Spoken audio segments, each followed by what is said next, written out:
من الاعتقاد ان اي عملية تؤثر علينا نفسيا او معنويا اعتقاد يمكن يكون مهم من ناحية اسرائيل.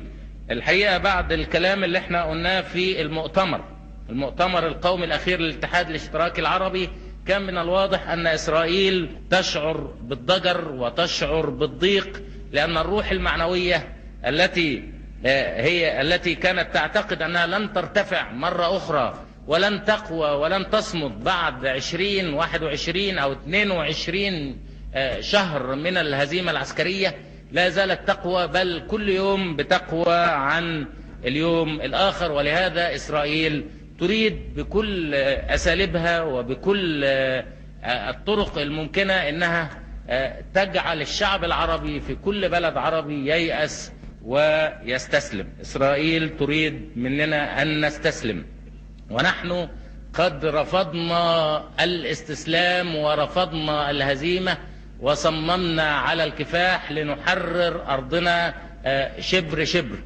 إسرائيل النهاردة اللي بتقول في كل مكان إن جيشها هو الجيش الذي لا يقهر، أنا بقول إن إسرائيل النهاردة تشعر في قرارة نفسها، وقادة إسرائيل يشعروا في قرارة نفسها ان النصر الكبير اللي حققوه في يونيو سنة 67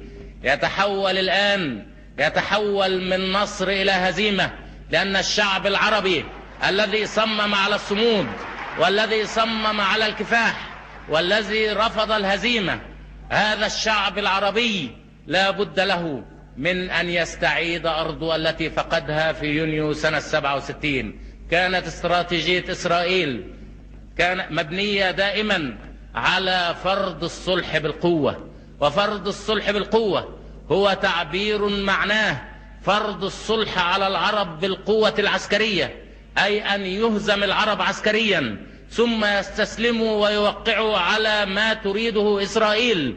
ولكن إسرائيل استطاعت بما خططته وبما حصلت عليه من أسلحة أن تهزم العرب وأن تحصل على نصر، ولكنها برغم هذا وبفضل صمود الأمة العربية كلها لم تستطع أن تفرض شروطها على الأمة العربية. والأمة العربية الآن تستعد، والأمة العربية أخذت الدرس. ونحن اليوم نقول لإسرائيل إن جيش الداخل هنا في الجمهورية العربية المتحدة يتكون من جميع أبناء مصر، ونحن لن نمكن إسرائيل بأي حال من الأحوال من تحقيق أهدافها رغم النكسة، وبفضل صمود أبناء هذه الأمة وبفضل صمود قواتنا المسلحة. صوتنا يعلو يوما بعد يوم وقوتنا تزيد يوما بعد يوم. وقال قادة إسرائيل إنهم لا يعترفوا بأي حدود لدولتهم، وإنهم عايزين العرب يقعدوا معاهم علشان يقرروا هذه الحدود. وقال قادة إسرائيل إنهم ضموا القدس، وقالوا إنهم ضموا الضفة الغربية، وقالوا إنهم ضموا أجزاء من سيناء، وقالوا إنهم ضموا هضبة الجولان في سوريا، أي إنهم قالوا إن العرب يجوا يتفاوضوا معانا. رئيس وزراء إسرائيل قال هذا الكلام، يجي العرب يقعدوا يتفاوضوا معانا واحنا مستعدين نتكلم معاهم، ولكن القدس ما احناش مستعدين نتفاوض معاهم عليها. الضفة الغربية ووجود قوات إسرائيلية على نهر الأردن ما احناش مستعدين ان احنا نتفاوض عليها. هضبة الجولان ما احناش مستعدين نتفاوض عليها. ده كلام الإسرائيليين، كلام رئيس وزارة إسرائيل. شرم الشيخ ما هماش مستعدين يتكلموا فيها. معنى هذا ايه؟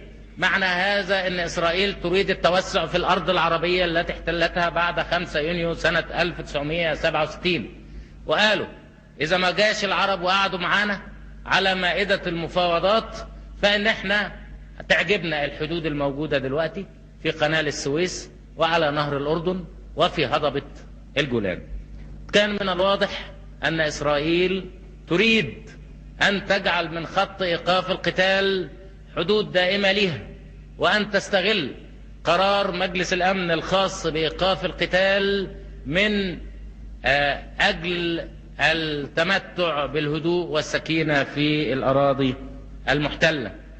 وبهذا كانت إسرائيل أيضا ترفض قرار مجلس الأمن الآخر الذي يقضي بانسحابها. إسرائيل تصمم على قرار مجلس الأمن الذي ينص على إيقاف القتال، وبهذا تبقى في الأرض المحتلة إلى أبد الآبدين. إسرائيل ترفض قرار مجلس الأمن الذي ينص على انسحابها من الأراضي المحتلة. أيها الإخوة، لن نقبل بهذا الأمر الواقع، ولن نسكت ولن نلين، فإما انسحاب إسرائيل من الأراضي المحتلة وإما القتال المستمر. ليس في هذا الموضوع سياسة، ولا يمكن أن نتكلم في هذا الموضوع كلام سياسي فيه مداورة. إنه موضوع أرض، موضوع وطن، موضوع شرف، موضوع حياة. ليست أرضنا وحدها ولكنها الأرض العربية، وليس وطننا وحده ولكنه الوطن العربي الكبير. وشرفنا وحياتنا جزء لا يتجزأ من حياة أمتنا العربية. أيها الإخوة المواطنون، نحن نناضل هنا في مصر، والأمة العربية تناضل أيضا في كل مكان. ولكني أقول إن إسرائيل بتقول إن 100 مليون عربي لم يستطيعوا أن يتصدوا ل3 أو 2.5 مليون إسرائيلي. أما نحن العرب فلم نحشد قوانا، وبكل أسف أقول نحن العرب، الأمة العربية كلها 100 مليون لم تحشد قواها حتى الآن. نحن هنا في مصر وفي البلاد العربية التي تحيط بإسرائيل نعمل كل جهدنا، ولكن 100 مليون عربي، الأمة العربية كلها لم تحشد قواها حتى الآن. وبهذا يمكن لإسرائيل أنها تتفوق، 2.5 مليون إسرائيلي يتفوقوا على 100 مليون عربي. وأنا أقول أن اليوم من هذا المكان آن الأوان للأمة العربية كلها أن تحشد قواها. الكلام ما فيهش فايدة، الخطب مش هتحارب، هناك الكلام الكثير والخطب الكثيرة، ولكن الحشد شيء أكثر من هذا. نريد أن نحشد الأمة العربية كلها لتكون هناك جبهة شرقية من جميع الدول العربية في الشرق، وجبهة غربية من جميع الدول العربية الموجودة هنا في الغرب.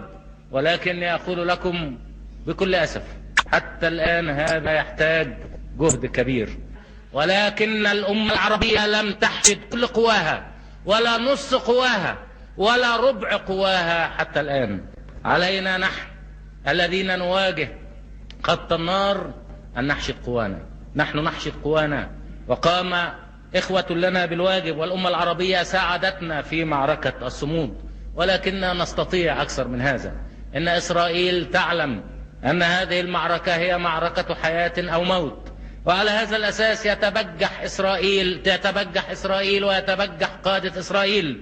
تكلم أحد قادة إسرائيل وقال: فليعلم العرب في جميع أنحاء الأمة العربية أنهم لن يتفوقوا بأي حال من الأحوال على القوة العسكرية الإسرائيلية.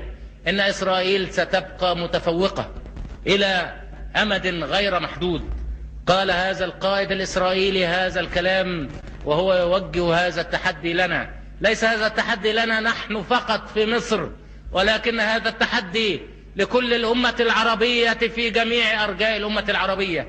وقطعا قال هذا القائد الإسرائيلي هذا الكلام وهو يعلم ما هي القوات العربية التي تحشد الآن للمعركة. أما اليوم